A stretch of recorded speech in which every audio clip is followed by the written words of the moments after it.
रे आ गेली गाछी से धूप में कनिया चाय लावे त तनी आवे तनी जल्दी लाओ ऐसा ना चाय बनल बा त अपने से बना के पी लील करी हमके ना बनावल करी बना के पी ले हां तो बना के पी ली चल जा काहेला बेटा बियाह करके लेके आइल बा नचनिया ना है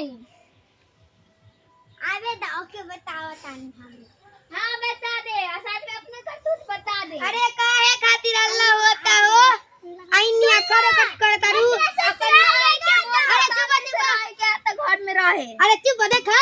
ई पढ़ाई करे के उम्र में ही खेत चल जाता एकरा के के कहता खेत जाए खातिर बतावा त चाय लेके आवा हो पानी लेके आवा बहुत दूर तई नहीं है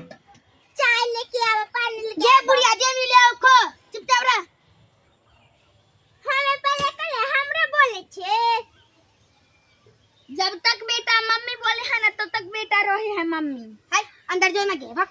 हाय बुढ़िया बैठल रह चुपचाप गाछी कहूं घर में